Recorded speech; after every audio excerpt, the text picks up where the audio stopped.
بسم اللہ الرحمن الرحیم۔ السلام علیکم ویورز، میں مشتاق کھرل اور ہمارا آج کا جو ٹاپک ہے اردو ادب کا ایک اہم ترین موضوع ہے اور وہ رومانوی تحریک۔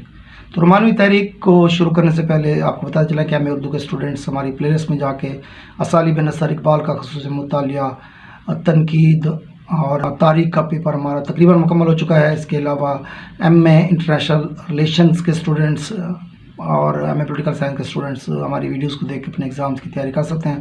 اس میں انٹرنیشنل لا کا پیپر بالکل مکمل ہو چکا ہے اور ایل ایل بی کے اسٹوڈنٹس بھی ہماری پلے لسٹ میں ویڈیوز کو دیکھ کر اپنے ایگزامس کی تیاری کر سکتے ہیں۔ رومانوی تحریک کی ہم بات کر رہے ہیں اردو ادب کے اندر۔ یہ یہاں پر آپ کو ذہن میں رکھنا پڑے گا کہ رومانوی تحریک ہماری جو ایک تحریک ہے وہ برطانیہ کے اندر بھی ایک رومانوی تحریک آئی تھی جو مغرب کی رومانوی تحریک ہے، اس کی اور اس کے تاریخ میں بڑا فرق ہے۔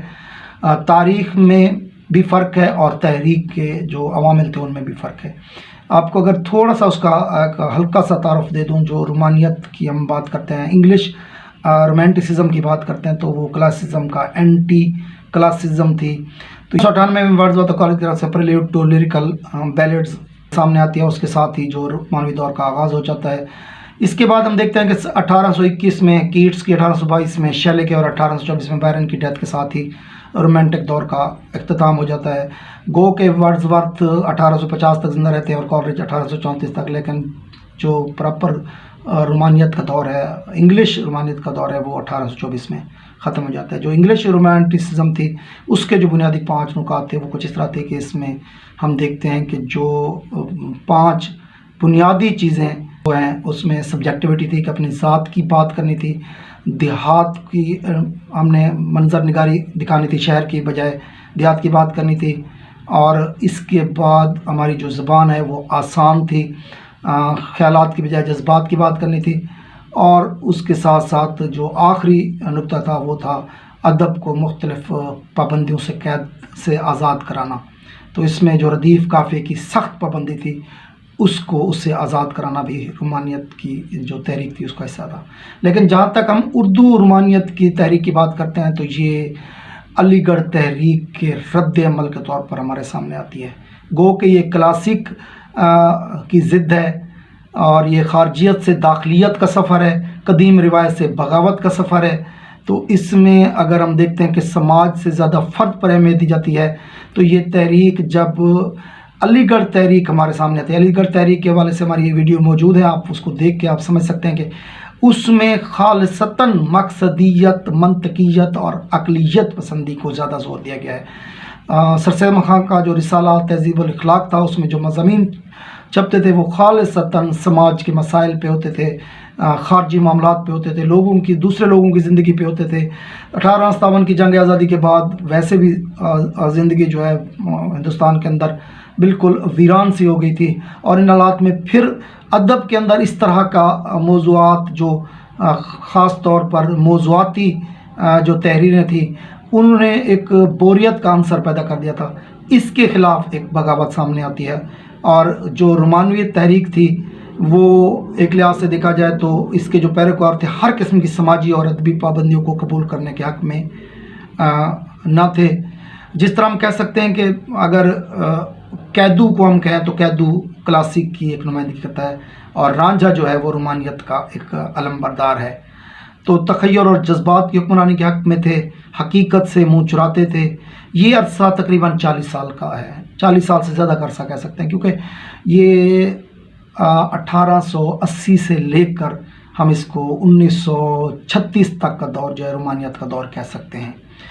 اس میں ہم دیکھتے ہیں کہ جو سب سے بڑے جو لوگ جنہوں نے اس کے خلاف بغاوت کی، ان میں محمد حسین آزاد، میر ناصر علی دہلوی اور عبدالحلیم شرن موجود ہیں۔